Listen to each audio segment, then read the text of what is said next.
3.5 కోట్ల నుండి 5.5 కోట్ల బడ్జెట్ లో ప్రీమియం విల్లాస్ లో centralised AC with fresh air infusion అందిస్తుంది జనప్రియ అప్స్కేల్ ఎలీసియం.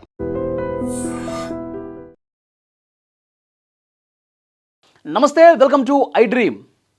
మంత్రి కొండా సురేఖ కుమార్తె సుస్మిత సంచలనమైనటువంటి వ్యాఖ్యలు చేశారు.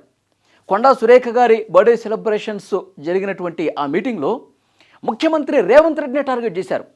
ముఖ్యమంత్రి అయిన తర్వాత రేవంత్ రెడ్డికి కళ్ళు నెత్తికెక్కాయని చెప్పి ఘాటైనటువంటి వ్యాఖ్యలు చేశారు.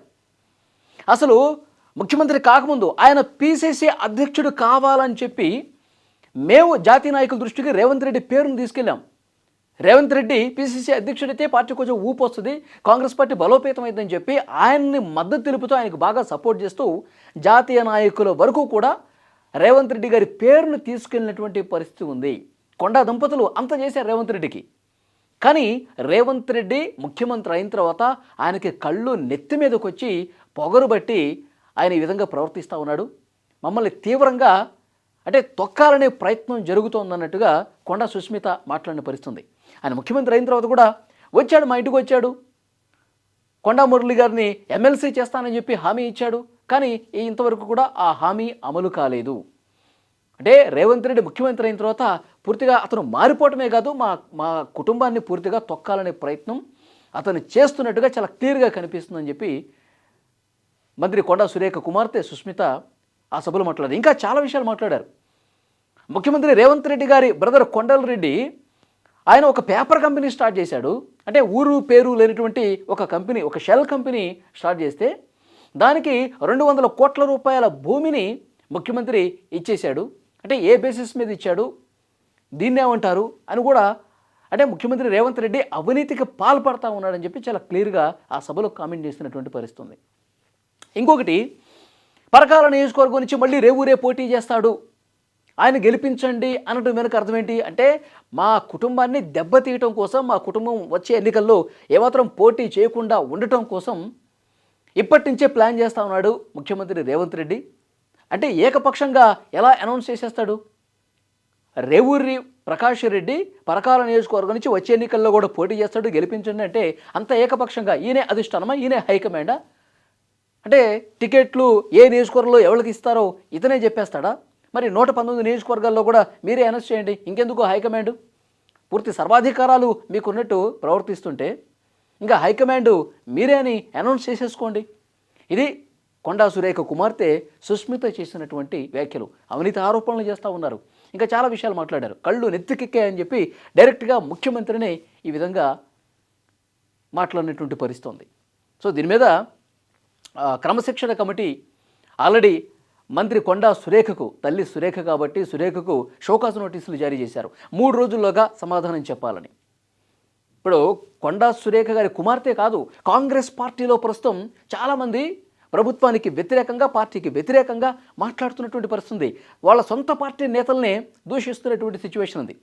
కోమటిరెడ్డి రాజగోపాల్ రెడ్డి వ్యవహారం అందరికీ తెలిసిందే. ఆయన మొదటి నుంచి కూడా ముఖ్యమంత్రి రేవంత్ రెడ్డి గారిని టార్గెట్ చేస్తూ మాట్లాడినటువంటి సిచ్యువేషన్ ఉంది. మొన్న 2 రోజుల క్రితం కూడా రాజగోపాల్ రెడ్డి అసలు తెలంగాణ ఉద్యమానికి సంబంధం లేని వాళ్ళు, అసలు కాంగ్రెస్ పార్టీతో సంబంధం లేని వాళ్ళు తెలంగాణను ప్రస్తుతం ఏలుతున్నారు అని కామెంట్ చేశాడు.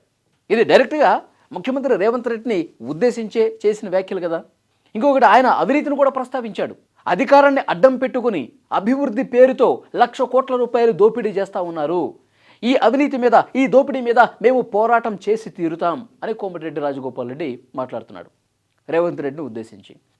మొన్న చిన్నారెడ్డి వ్యాఖ్యల విషయానికి వస్తే సొంత పార్టీ ఎమ్మెల్యేనే, వనపర్తి ఎమ్మెల్యే మీదే తీవ్రంగా వ్యాఖ్యలు చేసినటువంటి పరిస్థితుంది. దానికి కూడా వీళ్ళు క్రమశిక్షణ కమిటీ నోటీసులు ఏదో పంపించినట్టుగా ఉంది.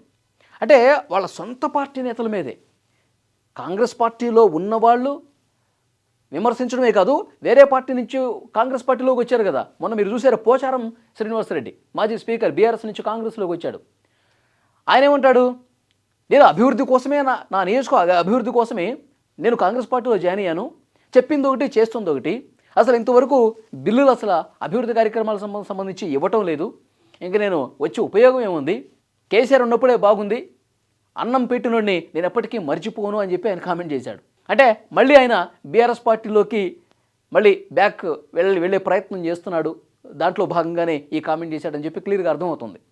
సో ఇట్లా వరుసగా కాంగ్రెస్ పార్టీ ప్రభుత్వం మీద ముఖ్యంగా రేవంత్ రెడ్డి గారిని టార్గెట్ చేస్తూ చాలా క్లియర్గా విమర్శలు అనేవి వస్తూ ఉన్నాయి. దీనికి ఇప్పటికే ఎండ్ కార్డు పడకపోతే ఇంకా వీళ్ళ సంఖ్య పెరిగిపోతుంది, అసంతృప్తులు బాగా పెరిగిపోతుంది.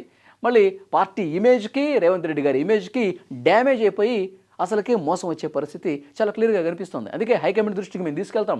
కొండా సురేఖ దంపతులకు సంబంధించినటువంటి ఇష్యూ, వాళ్ళ కుమార్తెకు సంబంధించిన ఇష్యూ మేము తీసుకెళ్తాం, రాజగోపాల్ రెడ్డి విషయాన్ని కూడా మేము తీసుకెళ్తాం అని చెప్పి అంటా ఉన్నారు. కానీ కాంగ్రెస్ పార్టీలో అంతర్గత స్వేచ్ఛ, అంతర్గత స్వాతంత్రం ఎక్కువ అంటారు. అందుకే ఈ రకమైనటువంటి పరిస్థితి కనిపిస్తుంది. మరి షోకాజ్ నోటీస్ ఇచ్చారు కొండా సురేఖ గారికి. కొండా సురేఖ గారికి మరి ఏం సమాధానం చెప్తారు? ఒక బలమైనటువంటి చర్చ సోషల్ మీడియాలో ఏం జరుగుతుందంటే, కూతురికే పూర్తిగా సపోర్ట్ ఇస్తూ కొండా సురేఖ కాంగ్రెస్ పార్టీకి ఈ మంత్రి పదవి కూడా రాజీనామా చేసే ఆలోచనలో ఉన్నారు. ఇక పూర్తిగా ప్రజల్లోనే ఉంటూ, ప్రజల్లో తిరుగుతూ ఇండిపెండెంట్గా అయినా సరే పోటీ చేసి గెలిచి తీరుతామని చెప్పి అంతర్గతంగా అంటున్నట్టుగా తెలుస్తుంది. మరి ఎంతవరకు వాస్తవం తెలీదు.